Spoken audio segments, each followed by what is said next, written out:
Welcome to Merschman Seeds Cup of Joe.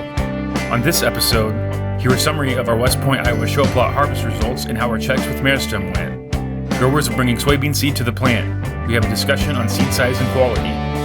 Ben talks about green stem syndrome in soybeans. And hear a quick summary on how Merschman PowerCore Enlist corn is performing. Welcome to Merschman Seeds Cup of Joe. Today we got Lynn and Dylan, and I think we're going to start off with Dylan. What do we got in front of you, bud? Yeah, so today we actually took most of the bean plot out in West Point. This show plot, this was put in May 10th, so it wasn't on the early side, but was still pretty good time based on just where we were and conditions and the way the season was going. And then we took it out the 2nd of October. The kind of moistures seemed to be kind of all over the board. As you can imagine, there was a bunch of those early varieties. We plant everything in our lineup, so those early group ones were ready a while ago before 3.6s are ready now, so we range anywhere from 8% to up to 14. So there's a big spread there, so it probably would help to get those off a little bit earlier, but still some pretty good yields that came off. So in the early group ones and group twos, actually experimental so far has taken the plot, which is kind of really exciting because we've seen it in other plots start to show up, and it seems like it's continuing to build out and perform like we hope on those experimental lines from South America. So another top one in the earlies would be the Cherokee. Came in at 87, so it is doing extremely well. And Ben, you guys are seeing that in the real field, commercial bean fields too, so it's not a fluke. The early beans are really performing. Yeah, I've gotten multiple comments from people across, whether it be from Nebraska or Illinois or here in Iowa. They have been in some beans that are even earlier than the Cherokees, but once they get to the Cherokees, they're really popping. So Cherokee is one that has been on our radar for a while that guys are calling in and giving us really positive feedback. Yeah, we kind of maybe had a feeling that maybe these earlier group beans would do better, just the way the weather pattern and the moisture came, and I think we definitely saw it in the plot as we work farther down the line. We get to about the Reagan-Kennedy range, and then the yields top end really starts to come down. So we're talking like 86, 87 bushel. Then as we get later into the maturities, it seems like we get to 70, 75.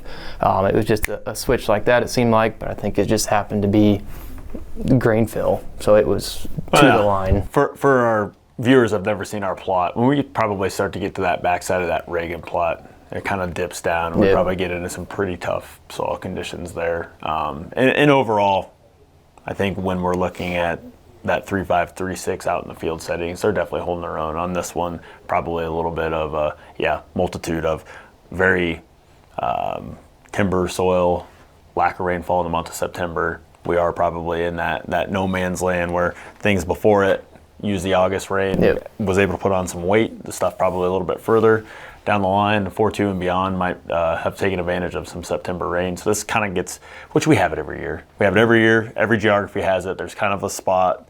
It's kind of why, especially here locally, we plant a 2.9 to a 4.2 because somewhere along that spectrum, something there will catch rain. So we're kind of proving that out. Yeah, absolutely. Like you said, we kind of anticipated this was what was going to happen anyhow. I don't know if you have it pulled out or looked at. There's also some Meristem trial work done in there. Have you done the math on what the spreads, or if we were seeing any yield advantage versus checks? Yeah, so we had just pure checks, then hopper throttle with Harvest Shield in the early season, and then again with Harvest Shield, hopper throttle early, and then NKBS. And right now, NKBS seems to be like it's the most consistent. So everything but the late season pass, that was due. We just couldn't get over it. And that right now is winning the plot out of the group threes, and it did 98.1 with the full program. Can you say that number one more time? Yeah, 98.1. So extremely well in that. Against the checks we have 85. They're still, checks did really well, but we're talking 6 bushel in areas, or potentially even more even against just the strictly just the hopper throttle, we're down in the 80s, like low 80s. So we build that foundation. We've been talking about it in previous episodes. The more, it's all building off of each other, and I think we're really seeing that in the yield. So correct me if I'm wrong, but what you're saying is if we're yielding somewhere on the checks in the mid to low 80s, yep. and the high end, from what we're getting response from what I would consider the full program, not the full program double fungicide, yep. but the full program, you saw 98 bushel an acre, so you could see potentially a 15, 16, 17 bushel swing. Yes. Yep. We will definitely, I don't know whether we'll do it in this episode or sometime in the future, we will get those posted and accumulated and organized in a nice fashion for Alex to get those published, because I would have to agree. Some of the highest yielding stuff that we have seen on our own personal acres have been the Meristem full program. And I had growers that have done the full program and they were attributing somewhere between 17 and 30 bushel an acre is what they're feeling that they're getting out of the full program on the soybean side of things, which is absolutely incredible. And I would point out too, I think Reagan, that's going to be a fun bean when we talk about Kennedy and response to management. I think that's another one that's going to fall into that same boat. Like, it's got a very high floor, but the ceiling on that thing with ultra management, fertility, you mean name your product that you want to use, it's going to reward you for some of those actions. And it looks like it's going to travel south pretty decent too. I've seen some reports out of guys in the St. Louis area that it's yielding really, really well. So it's going to have some southern movement too. Yeah, and from what we had, a little bit of our farm fields, great plant height, no standability issues.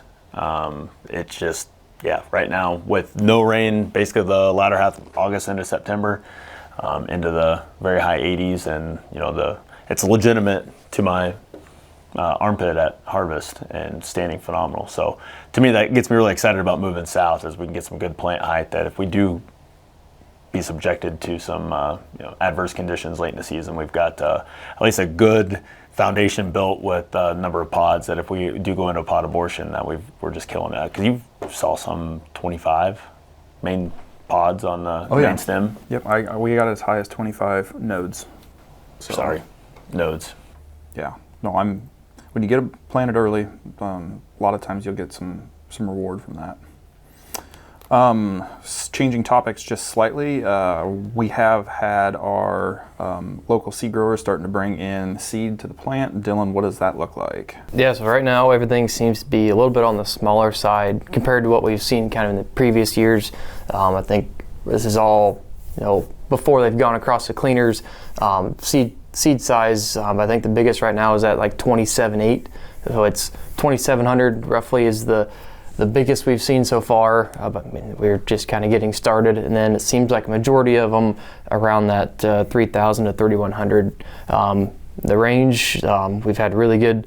The moistures are pretty good right now. They're all in the 10-11%. It seems like, so we're not getting anything significantly low where we're cracking a lot of seed coats or anything of that nature. So right now everything is looking really, really good that's coming in. Yeah, and the smaller seed size, there's a multitude of reasons why seed companies like just a little bit smaller seed, but I really like it from a grower perspective because we tend to have a tendency to get really, really good quality when the seed is 2,800 seeds per pound and smaller, because it just seems like with those bigger beans we have a thinner outer layer on that soybean, and we just don't have near as many splits that happen in that. So quality should be good if this is if the first 5 days is any indication of what we are looking at for the rest of the season.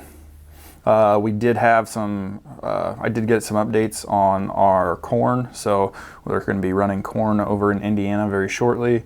Corn seed sizes look very similar to what we had last year. Production was good. Quality looks to be very good at this time, so it's an exciting time of year as we get our shakeouts and looking at seed sizing and see what the pile we have to look for sales is. So things are tracking very, very good right now. A couple of the things that I wanted to hit on that I was getting questioned on this week is green stem syndrome in soybeans. So this comes from University of Minnesota Extension. I just wanted to read off what they would have what they would call their causal pathogen. The cause of green stem syndrome is unknown. The syndrome has been attributed to many different causes. These include plant viruses, low soil moisture, potassium deficiency, soybean population density, genetic mutation in soybean plants, insect damage, plant viruses, especially if we have bean pod mottle virus. Specific viruses are often not detected in plants with green stems, and plants with specific viruses also don't always have green stems in them. And the thing that they missed on this one was stink bug feeding as well. So what we have is a source to sink issue, and again, it goes back to, these are theories. University of Kentucky actually tried to prove the theory that I believe why we're seeing as many green stems as we are by removing pods. Once the plant had probably the R6, R7 time frame, they removed pods, and they could replicate that and get green stems from removing the pod, which has a tendency to make me think that it's a source to sink issue. So when we have sources, source would be your leaves and your green vegetative product that bring photosynthates and basically sugars into the plant, or allow for photosynthesis to happen so the plant can make sugars. And sinks would be things like the pods and the beans themselves. So anytime that we have a stress that would reduce either the size of the beans, the number of pods, the number of flowers, whatever that may be, could cause an abundance of sugar to be built up into the stems and not get allocated correctly because of a stress. So what I believe that we are seeing happening, I think it could have something to do with stink bugs. After doing some weigh wagon checks and working on our own equipment, there are a crap ton of stink bugs and grasshoppers and insects in the chaff on the backside when you get that mounded up. So there's definitely stink bugs out there, and potentially stink bug feeding. And you can tell that it takes a little bit of time, but they're usually look like itty bitty little pinholes that are done in the side of the bean pod itself. But I also think that it is semi-related, or has to do with the lack of moisture and heat that we've had in the dry down situation. So I've had a lot of phone calls over the past week about how tough these beans are cutting, and it's funny because I'll have somebody tell me 2 hours away from each other, I'll have somebody in Iowa tell me that these are the best beans I've ever had on the farm and they cut beautifully and that it's just absolutely phenomenal. Same exact bean, 2 hours to the east. Growers are dissatisfied with them, and they cut hard, and they're not yielding quite as high as maybe a different bean that we have in the lineup. So it's completely environmental. I encourage you to go look for the stink bugs in the chaff if you have like a quick power shutdown or something like that, as you're combining your soybeans. But I think it's either the stink bugs or probably the quick, fast maturing of the soybeans that we had because of the lack of moisture and the rainfall. Yeah, we're talking off air. I mean, we're on 3.6s, gonna start some 4.2s on the first and second day of October.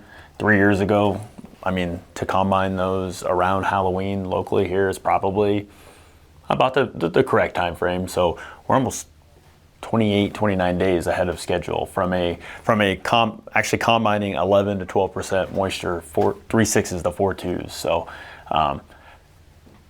still high yielding, but it comes with an issue that, like I said, the green stems. And the other one I think to look at, I've got a few comments.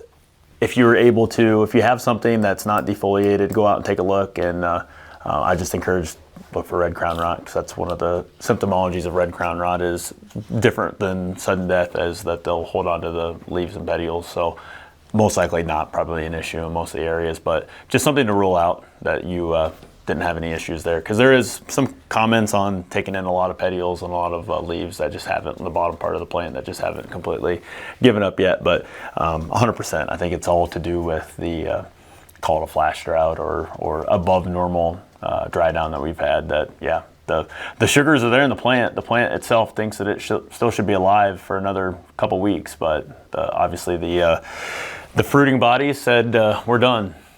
Yeah. Did you have any green stems in any of the things that you were cutting on the plot? No. So I think the other addition is the fungicide, the amount of fungicide that is being used as well. So, and that's been a common sentiment since the beginning of fungicide application. Exactly. So those three things are probably the three reasons why I'm thinking that we are seeing what we are seeing there. I guess to piggyback that, not to discourage anyone, but I mean, it's another year. We talked about it in corn, but beans are kind of in the same boat. Early indications on fungicide and beans that it's good for another 7 to 10 bushel on some of the marginal acre. On some of the good dirt, I haven't heard anything yet, but preliminarily on check strips, fungicide on some marginal dirt, 7 to 10 bushels. So makes a huge difference for sure. So the other thing that I wanted to cover, we do have some. We are in that October 1st time frame. It's time to get wheat seeded. If you have the acres out and you're ready to get rocking and rolling, I know of 2 patent seed production fields that are already in the ground and up and look absolutely gorgeous. So guys have been kind of questioning me with the lack of moisture that we've had over the past 35 days. Some areas may have received a ½ inch within the past 2 weeks, but there's a lot of dry dirt out there right now. So what I typically encourage guys to do is just get it stuck in the ground. More likely than not, there is enough moisture. You really kind of want to be down in that inch and a quarter. Hopefully there's just a little bit of moisture in that profile at that depth. But wheat does not take very much moisture to get germinated and get started and rocking and rolling. So I encourage guys to get it in the ground. Joe has always said, plant it in the dust and the bins will bust. It's an old theory from the guys that plant wheat. So get it in the ground. More likely than not, it'll come up. Even some of the delayed stands that we had last year had absolutely excellent yielding wheat. So the last thing that I had sitting in front of me here is a map from Ag Weather that Alex will throw up from Snodgrass. One of the things that he has on his maps page is a cumulative wind gust from the GFS 16. And this cumulative wind gust takes us to Monday evening at 7 o'clock. So basically it's a sliding bar on the bottom hand side, and it shows you when some of these wind gusts are going to be coming through. So we got a system coming through this weekend, and hopefully it's not too late for this to air, but I'm getting a little bit nervous. Number one, with stock integrity on the corn side, and having the numbers there in the green are in the 38 to 45 mile an hour winds. Here in southeast Iowa, we're kind of in that 32 to 36 mile an hour wind, so that's the maximum wind gust. That's not your sustained winds. I think the sustained winds are in the 15 to 20s. But with the stock integrity being what it is out there right now, it may be time to be looking at, if you have those fields that are just barely hanging on right now, it might be time to take the bean head off and get back after the corn on the fields that are the worst when it comes to a stock integrity standpoint. Unfortunately, the best way to find that is to walk through it and give the push test. Yep. And looking across, yeah, I mean, we talked about it a month ago now, it feels like. I would say if you still have corn out there that was planted in the month of April, you probably better hit the easy button and just go out and get it. It just had, regardless of your geography, it just seems like everyone that we've talked to, north, south, east, west, I mean, if it wasn't southern rust, it was tar spot. If it's not tar spot, it's crown rot. If it's not, I mean, it's one thing after the other. So it's not crown rot, it's lack of nitrogen. Correct. So most likely, if you were in that pre-Easter planting window, me included, probably should get it out of the field. Yeah. The double fungicided field that we shot the Cup of Joe episode in a couple weeks ago, I did some push tests on it last night, and it's still standing out there. So if you have those random fields that you tried the double fungicide or double foliar fungicide, I think those will probably be okay. We might see some top start coming out, but from a standability, it's definitely something to get after, because if you drag this further to the further out in the week, some of these 40 mile an hour wind gusts actually will move further to the east in that Tuesday, Wednesday, Thursday time frame, because there's supposed to be a system that comes through then as well. So just wanted to give guys something to think about. I'm actually not worried about mine. Yeah. I've put on enough K that I think the stock integrity there is pretty decent. But that's one, if skimp on the K and you skimp on the groceries on the top side, better get after it. Yep, for sure. Okay. Anything else? You gonna get us out of here with a joke? Oh, this is a absolute train wreck of a joke session here, so we'll try to get through it as easy and painless as we can. What did the baby corn say to the mama corn? Where's popcorn? Well, corny corn joke. What do you call a corn that joins the army? No idea. Colonel. I get it. I hope everybody's safe. Hope harvest is transitioning, and it's a good harvest for everybody. We will catch you all next week.